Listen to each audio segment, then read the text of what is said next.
What is going on, guys? My name is Stuber, and I'm here to break down this Thursday night showdown slate between the Cincinnati Bengals and the Cleveland Browns over on Draftkings.com, of course. If you guys want to follow me on Twitter at Stuber, answering questions pretty much anytime you want, DM me, tweet me, I'll reply. And then if you guys want to really get in touch with me, make sure to join my Discord. Links are in the description. It's completely free. I'm giving away free NBA, NFL, NASCAR, PGA, UFC information, completely free, talking to you all day in there. We got about 250 people in there. We're quickly growing, and like I've said in my previous videos, I'm going to cut that off at some time. I don't want to get too bogged up in there with too many people. So if you guys want to join, now's the time to join. Just save if you're not going to get in there and be active right now, just join right now and save your spot for later. It just makes a lot of sense to me. And also, if you guys want to join this giveaway, I do this every single week. I've been doing it for like 2 or 3 years now. For a $25 via Cash App, Venmo, PayPal, whatever you please, or whatever you want to receive the money with. All you have to do is subscribe, like this video, and then comment below with your favorite play of the day. I'm selecting a winner every single Sunday. And I announced that over on Twitter at Stuber, so make sure to follow me over there to see if you guys won that prize. I just like giving back to you guys. Just for viewing my videos and my content. It means a lot to me. And yeah, we'll just jump right into it. We'll look at the spread real quick. The over-under right now is currently 43.5. It dropped from open at 44.5, a full point, despite only 49% of the bets being placed on the under, which means that a lot of the big money, sharp money is on the under, which makes a lot of sense to me. These are two of the slower-paced teams who have some pretty serious offensive problems right now and improving defenses. So that makes a lot of sense to me, as well as the Browns going from 5.5-point favorites to 6-point favorites, despite only 43% of the bets being placed on the Browns, which, just like the over-under implied, a lot of the bigger money and sharp bets have been placed on the Cleveland Browns. So, yeah, we'll just jump right into the pricing. Joe Burrow and Baker Mayfield, of course, are at the top, the quarterbacks. And it's really promising for Joe Burrow. He kind of struggled early on. It was his first game last week against a slow-paced Chargers team. Really put things together in the second half, especially passing-wise. Led a potential game-winning drive. Kicker missed the game-winning field goal, but he was kind of piecing them apart in the second half, and especially in that game-winning drive. The most promising thing about Joe Burrow is his rushing ability. I believe he had 8 rushes for 46 yards. A lot of them were designed runs. His first career touchdown was a 20-plus yard rushing touchdown. It was a design draw right up the middle. So you love to see that, especially on showdowns. And then Baker Mayfield at 10.2K struggled mightily like he did last year, but you got to give him somewhat of a break just because he was facing the Baltimore Ravens, who are one of the best defenses in the league. Now he gets a much softer, easier matchup against the Cincinnati Bengals. I don't mind either of these guys. I don't want to be playing them in the captain spot just because they don't have the most rushing upside. And the only time I ever captain a quarterback is if I'm playing cash games or if they have serious rushing upside or super upside like Patrick Mahomes or Lamar Jackson. Just because when you look at the top of tournaments and stuff, when somebody captains a quarterback, they only win about 15% of the time.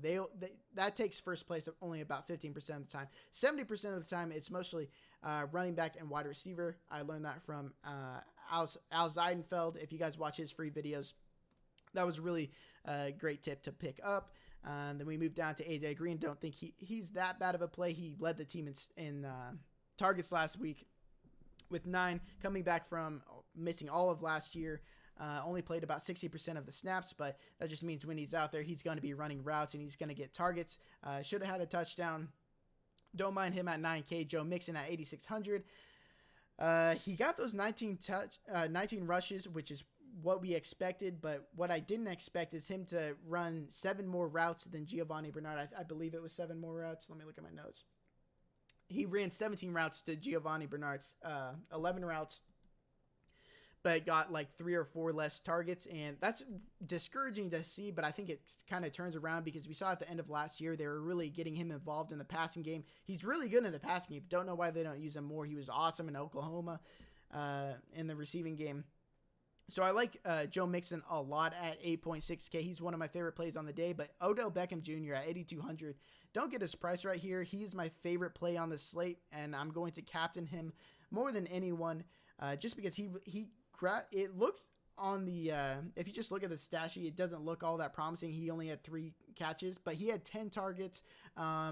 He was missed by Baker on a couple big plays, drew a couple PIs. So his game could have been a lot better than it was. Obviously, he scored 5.2 fantasy points, but hopefully people don't really look into it that much, and we get him at lower ownership than he should be. And he could possibly be on the trading block. There's a lot of rumors that he could get traded soon. So either Baker Mayfield and him are really going to make an extra effort to get that chemistry together so they can work together moving forward and they don't have to trade him, or they can try to showcase him and get more leverage in trades. Regardless, it's good for fantasy, and I love Odell in this game. We know the talent's there, and it's a much better matchup this week against Cincinnati than it is against the Ravens, although the Cincinnati secondary is a lot healthier than it was last year rather, and it is improving, but I still like Odell Beckham quite a bit. Also, Jarvis Landry missed practice Tuesday, limited practice Wednesday, and so we're going to have to monitor this. I think he's trending towards playing, but even if he's somewhat limited, that's going to be another boost to Odell Beckham. David Njoku also on the IR, so there's another target that's gone. Now, Nick Chubb. So when you're playing showdowns like this, you really want to have correlation with your whole entire lineup if you're trying to take something down. And so if you think so the Browns are 6-point favorites. So if you think they're going to be leading this game and they're going to be ahead and salting away the clock in the second half, Nick Chubb is going to be that guy. I do believe he's a better pure rusher than Kareem Hunt, and so they're going to be using him in that role. We saw last week Kareem Hunt out-touched him pretty heavily, especially in the receiving game, but they were down by like 30 points the entire game against the Ravens. And so the game did not suit Nick Chubb at all. If you expect the Browns to win this game handily, I think Nick Chubb is probably my second favorite captain behind Odell Beckham. And I like him quite a bit. He obviously has like 2 touchdown upside, 18, 19, 20 carries up for 100 plus yards is definitely in the realm of possibilities. So I like him. I like him more than Kareem Hunt, even though I think Kareem Hunt is still a fine play, but at 7.4K, he needs to get into the end zone, or they need to be trailing for him to be really in that receiving game for me to like him. Tyler Boyd at 7K. This is my third option that I'm considering in the captain spot. There's really only 3, maybe 4. I'll talk about him in a little bit that I'm going to be considering in the captain spot. He played a majority of the snaps in the slot. I believe it was like 82% of his routes were in the slot, or his snaps were in the slot. But last week he only got 5 targets. He had a pretty tough game, but a lot of that had to do with Joe Burrow being really slow in the first half. And then on top of that, he was with the majority of his snaps being in the slot means that he's playing against Chris Harris pretty much every single time he's on the field, who we all know is an amazing slot cornerback, lives in the slot, doesn't go outside. So I think it's a lot easier matchup for Tyler Boyd. I'm considering him in the captain spot, but also I forgot to mention, if you're playing Odell in the captain spot, you need to play Baker for the correlation, or if you're playing Tyler Boyd in the captain spot, you need to be playing Joe Burrow. We move down a little bit. The next guy I like is John Ross, the third at 5,200, led the Bengals receivers in routes run, and let me look at he led the team in snaps, or the wide receivers in snaps at 84%. Should be trailing in this game, and we know he has big time upside. He's a deep threat. If he scores 50, 60-yard touchdown, he's going to be needed in that captain spot. He's going to be needed at this price at 5,200. He's the best play in this mid-range, and it's not even relatively close. I think he's a bit mispriced.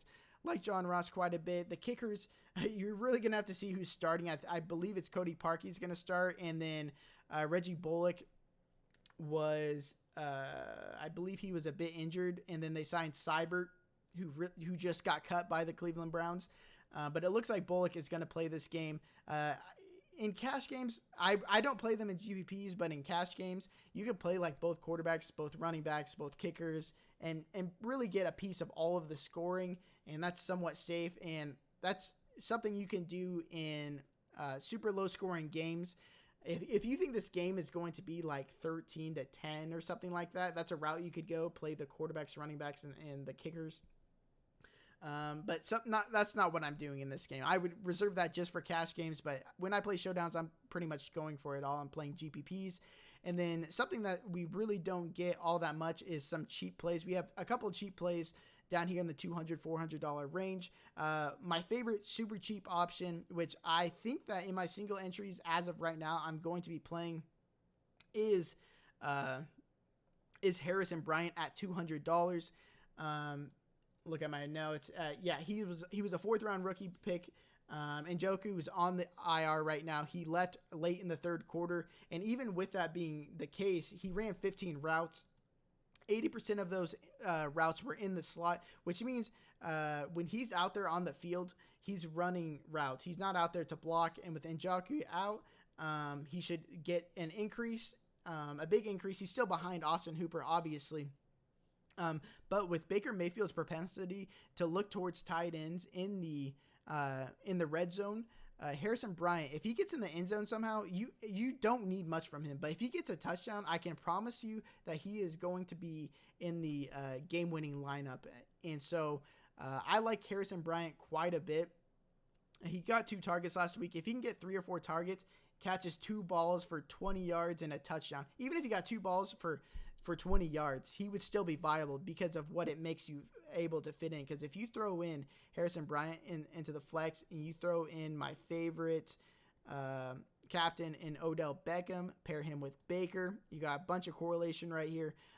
Bring it back with Joe Burrow. You think that the Browns are going to be leading this game pretty handily. Salt the game away with Nick Chubb, and then you can play somebody else from the Bengals to pair with Joe Burrow.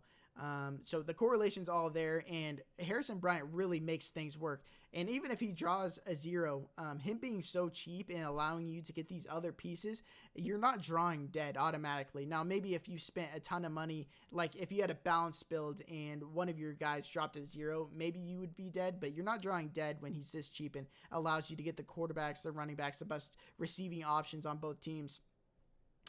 So those are the routes I'm going on this slate. If you guys want to ask me some questions, make sure to join that Discord. It's in the link below, or at me on Twitter at Taylor Stuber. DM me, whatever you guys want to do. But that about wraps it up for the Showdown slate. Hope you guys enjoyed it. And if you did, please drop a like, subscribe if you haven't already, and then just throw in a comment.